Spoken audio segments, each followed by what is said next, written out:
Agarin ittata saandi nabi irraa godaasisane ofi mongo danani eenyu kan isaan godaaseso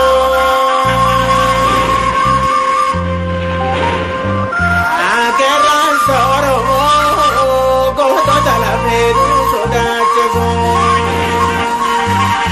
Dooluun ijoollee yeroo sana hiriyoota isaa turan caalaa beekaa ture jedhama. Dooluun yeroo mara waan cimina nama ittiin madaaluun dorgomuu jaalata. Dargaggoonni umrii isaa fi dandeettii isaa addaa kana waan beekanuuf isaan dorgomuu kan yaalanu isaan muraasa. Guyyaa tokko halkan odoo loon marga dheechisu waraabessiitti dhufa. Waraabessis harree tokko miila qabatee nyaachuuf yoo carraaqu Dooluun argee gara waraabessichaatti kaata. Harkaanis morma waraabessichaa qaba. Wal'aansoon waraabessaa fi Dooluun haala kanaan erga itti fufee booda irreen Dooluu morma waraabessaa hudhee ajjeese jedhama.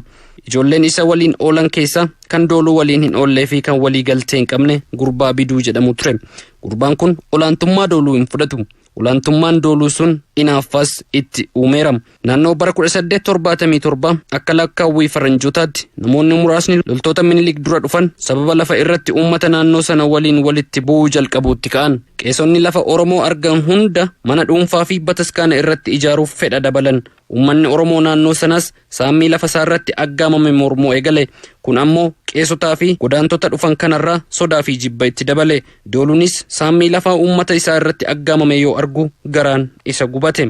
Oduun kunis loltoota Minilikiin deeggaramanii qeessonni aanaa warra Jaarsoo lafa hunda iddoo lamatti hiranii saamichaaf akka mijeessan kan jedhu ture. Kunis lallaba qeesii lafti tulluu badhaadhaatii gara dhihaa jiru kan Gabra Maariyaam kan gara bahaa jiru kan Gabra Gabreel kan jedhu ture. Lallabbii namoota Minilikii faan lafa saamuu fi aadaa Oromoo balleessuuf himame kun uummata hunda bira gahe. Hunda aarse. Dooluunis garmalee aare.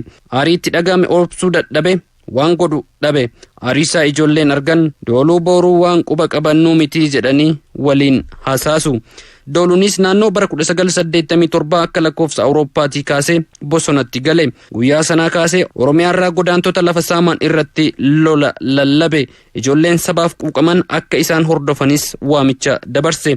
Oolmaan quuqama Duullo Jiloo yommuu dhagahamu uummanni quba isaa dhabanii duranis duukaa bu'uun isa hordofan. Walumaa gala namoonni 44 isa duukaa bu'anii waraana cimaa godhan. Namoota 9 malee kan hafan hundi meeshaa waraanaa kan akka eeboo, ulee, shimalaa fi waanuma harkaan tolfatan qofa qabu ture. Oolmaa isaatiin lafti Oromoo naannoo sana akka diina jalan galle gahee guddaa taphachaa akka ture hanga har'aatti ni yaadatama.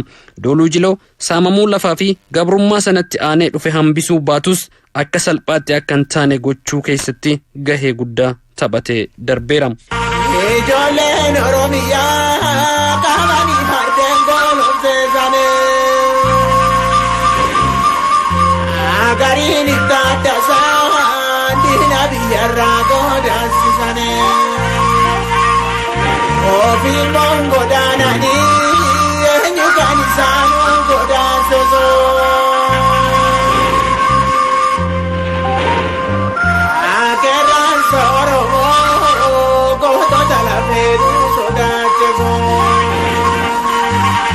Minilik odoo waraana isaa lafa Oromootti hin bobbaasin dura namoonni muraasni hidhannoo qaban qeessota muraasa waliin gara naannoo aanaa warra Jaarsoo kanaatti dhufaa turan. Sochiin Dooluus dhufaatii kan mormaa ture yoo ta'u qabsoon isaa sochii waraana Minilik kallattii jijjiirsisuun gara naannawaa Finfinneetti ija isaa akka naanneeffatu isa dirqisiisee ture jedhu maanguddoonni. Lolli adda addaa Dooluun irratti hirmaate naannawa Tulluu Badhaadhaa, Qarree Biduu fi naannawa Qarree Gohaa iddoo Alaantee jedhamutti akka ta'e ni himama. Duullo Jiloo erga madaa'ee booda lafa Dharraa jedhamutti baqate. Humna isaa erga jabeeffatee booda gammoojjii jamaa keessa qaxxaamuruun karaa Biduu lola eegale. Dooluun lola gosa Hamaaseen karaa kaabaa hidhatee ittiin dhufe wajjin lola jabaa godheera.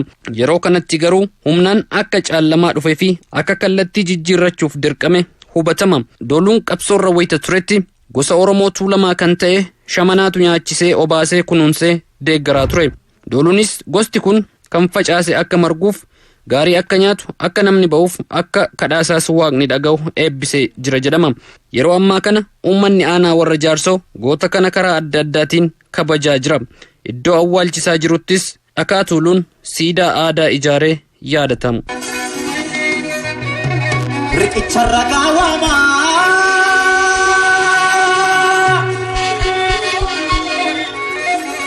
riqicha ragaawama riqicha adoo guddaa isa finfinnee jiru